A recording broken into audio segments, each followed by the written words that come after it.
Ukraine को सहायता हजम करिपारुनी रुषिया से पश्चिम देश और अमेरिकार अस्त्र अस्त्र उपरे मस्कोर आखि आकाश मार्ग में ध्वंस कर पुटिन सेना सेपटे यूक्रेन सपक्ष में जुक्ति बाढ़ी नाटो मुख्य तेणे पुटिन को गादीच्युत करने नहीं चर्चा हेबा परे विश्व कूटनैतिक स्तर में जोरदार चर्चा।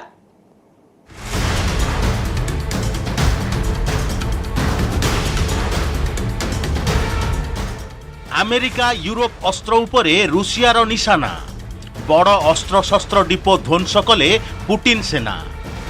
यूक्रेन को नाटो सहायता पुटिन को हेउनी हजम। देखंतु एही चित्र एथुरु पूरा स्पष्ट हेउछि जे पुटिन पूरा घबरेई जाइछंती।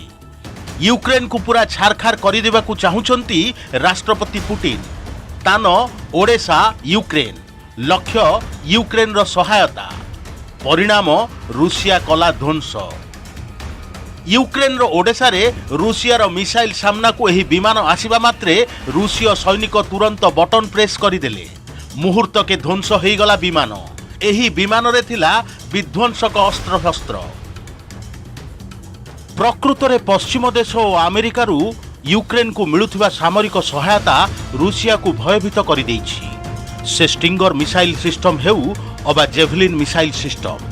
सेपटे रुषिया दाबी करुछि जे 139 यूक्रेन लढुआ विमान को ध्वंस करिछि। यूक्रेन रो दाबी जे 167 रुषीय लढुआ विमान को यूक्रेन सेना माटी रे मिसेई देइछंती।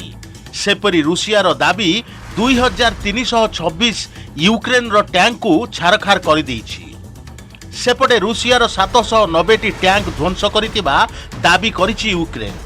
रुषिया यूक्रेन रो 483 ड्रोन ध्वंस करिथिबा दाबी करुथिबा बेले 155 रुषीय ड्रोन ध्वंस करिथिबा दाबी करिछि यूक्रेन। सेहिपरि रुषिया यूक्रेन रो 250 एंटी एयरक्राफ्ट सिस्टम ध्वंस करिथिबा दाबी करुछि। सेपटे यूक्रेन सेना 66 रुषीय एंटी एयरक्राफ्ट ध्वंस करिथिबा दाबी करुछि कीव। ये आप देखिए तबाही की तस्वीरें।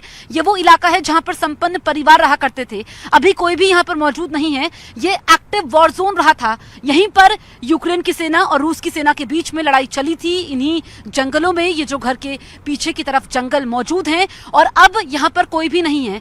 यहाँ पर काफी तेजी से माइंस को डिफ्यूज करने का काम जारी है। जगह जगह अब भी विस्फोटक यहाँ पर मौजूद हैं। ऐसे में हम भी गाड़ी से नहीं उतर सकते हैं। तस्वीरें हम आपको लगातार दिखा रहे हैं। ये आप देखिए, ये तबाही का मंजर है। अन्यपटे नाटो मुख्य जेन स्टोलेनबर्ग यूक्रेन सपक्ष में जुक्ति बाढ़ी।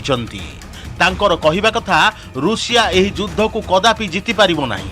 रुषीय सेना खार्किव रु सैन्य प्रत्याहार करिसंती। कीव दखल करिबाकू सेमाने विफल होइछंती। सेहिपरि फिनलैंड और स्वीडेन नाटो रे मिसिबा प्रसंग को सकारात्मक दृष्टि रे देखिचंती नाटो मुख्य। सेमानंक सह ए प्रसंग रे आलोचना करिबाकू नाटो प्रस्तुत अछि बोली से कहिसंती। Ukraine can win this war. Ukrainians are bravely defending their homeland. If they decide to fly, this would be an historic moment. अन्यपटे रुषिया राष्ट्रपति व्लादिमीर पुटिन को गादीच्युत करने को चली बड़ षड्यंत्र। एने यूक्रेन इंटेलिजेंस पक्षरु सूचना मिलिबा परे विश्वव्यापी जोरदार चर्चा आरंभ होईछि। यूक्रेन रो मेजर जनरल किरिलो बुडानोवेन दाबी करिसंती जे अगस्त सुद्धा ए युद्ध रे एक परिवर्तन आसीबो। नवेम्बर सुद्धा रुषीय सेना परास्त होई फेरी जिवे। सेहिपरि पुटिन मानसिक और शारीरिक स्तर रे अत्यंत दुर्बल होई पड़िथिबा मध्य यूक्रेन जनरल दाबी करिसंती। फिनलैंड नाटो रे शामिल हेबा प्रक्रिया त्वरान्वित करुथिबारु रुषिया प्रतिरक्षा कमिटीर उपाध्यक्ष अलेक्साई जुराभलेव ब्रिटेन और फिनलैंड उपरे परमाणु आक्रमण होई पारे बोली धमक देइछंती। से दाबी करिसंती जे रुषियार परमाणु क्षेपणास्त्र ब्रिटेन को मात्र 3 मिनिट एवं फिनलैंड को मात्र 10 सेकेंड रे ध्वंस करि पारिबो। फिनलैंड रो राष्ट्रपति साउली निनिस्टो नाटो रे शामिल हेबा पई आनुष्ठानिक बयान जारी करिबा परे रुषिया एभली परमाणु आक्रमणर धमक देइछि। Bureau report news 18 Odia.